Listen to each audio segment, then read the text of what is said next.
A couple weeks ago, I gave a talk, which I now call the controversial talk. Some people were really happy with the talk, and some people were really unhappy with the talk. But regardless if you were pro or against the subject, it brought forth a much deeper issue, at least for me to ponder. An issue that I want to talk with you about today, and that's the topic, the subject, the issue of freedom of belief. Freedom of belief. Finding my soul's freedom.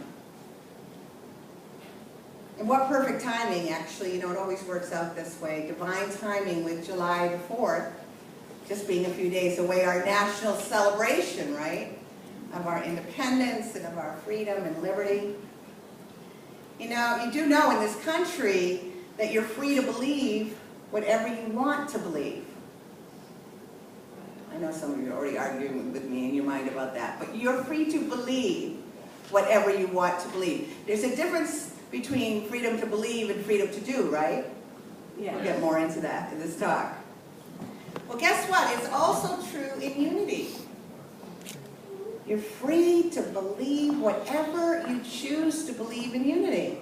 I think that's why a lot of you are here today, yes? Yeah. If you had been satisfied with your traditional religions, for those of you who grew up in traditional churches, with what they were telling you to believe, you probably wouldn't be here this Sunday morning.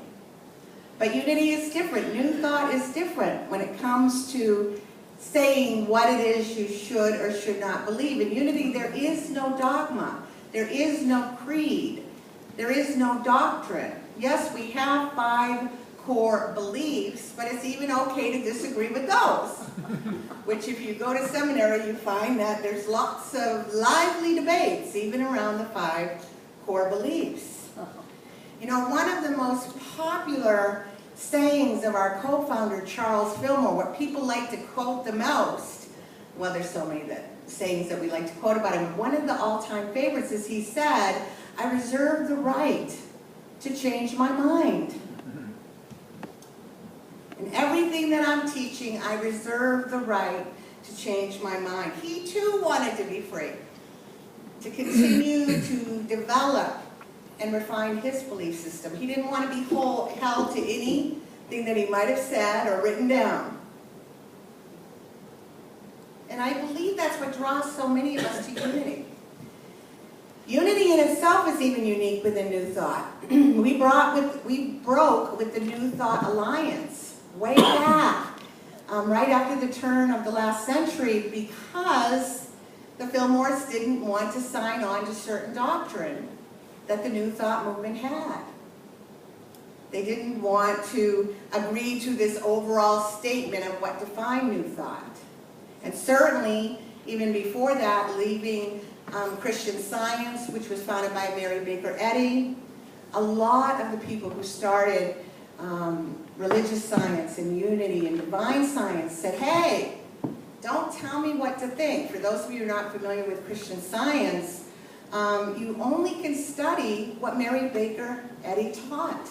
When you get up in church, you can only say her words with no interpretation.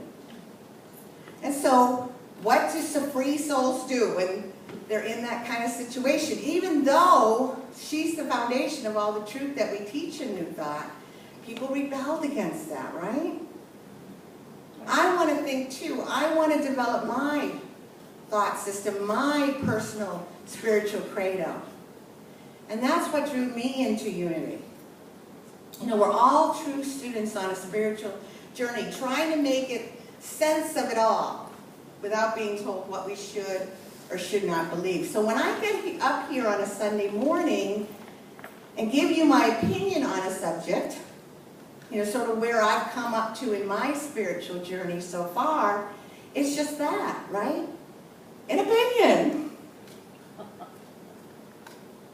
And that might be disappointing to some of you who want your leader to tell you what to do. But like I said, you're in the wrong place. That's what you want. The good news is in unity is that you can agree or disagree with anything that's said here. Actually, actually, we can agree to disagree. Isn't that cool? Yeah. I like it. You know, we're absolutely free to believe whatever we choose to believe. You happy about that? Is that good news to you? That's really good.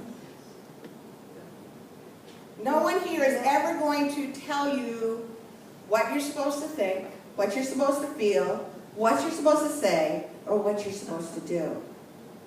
We might give you strong encouragement and suggestions.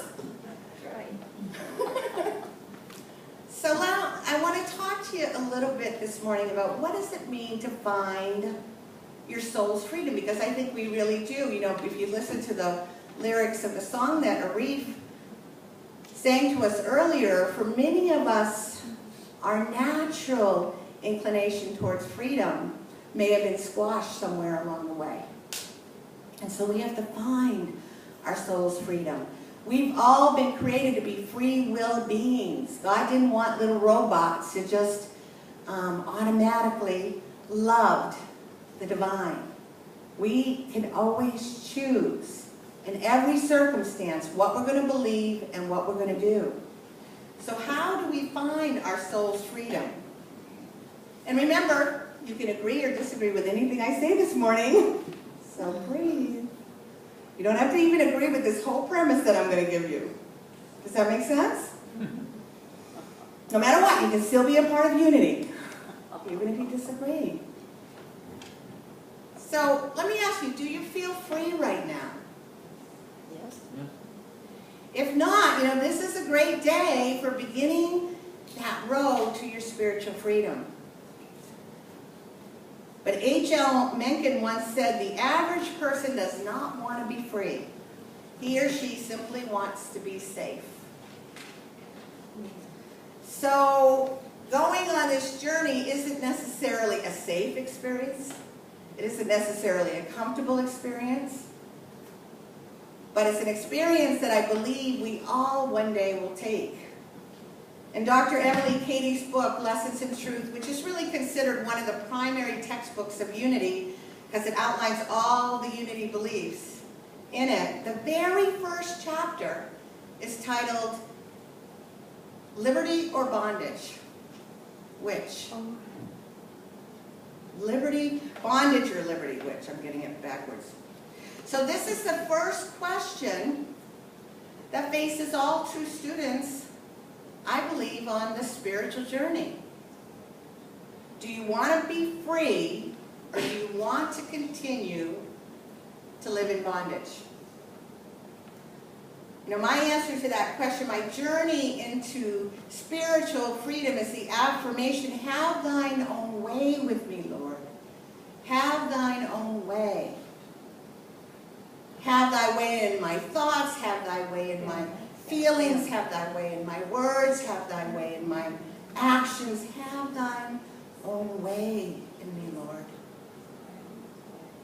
In the Gospel of John, chapter 8, verse 31, Jesus said, if you continue in my word, and you are truly my disciples, and you will know the truth. And what? And the truth will make you free. The spiritual truth is that I have God with me. God is everywhere present. I live, breathe, have my being in the substance of God every moment of every day and night. And it's that knowledge, that awareness that's going to make me free. Let me ask you, do you think freedom means I can do, I asked you this before, anything I want to do? Yes, in a way. You're free, your ego's free to go. But is that true spiritual soul freedom? To do whatever it is that the little I wants to do. I've heard people say, this is my life and I'll live it as I please. You can't tell me what to do with my life. I'm a free person. How dare you try to limit me? This is very common, folks, in adolescence, right? When, you're moving from that place of childhood into adulthood, you have to go through this process. It's part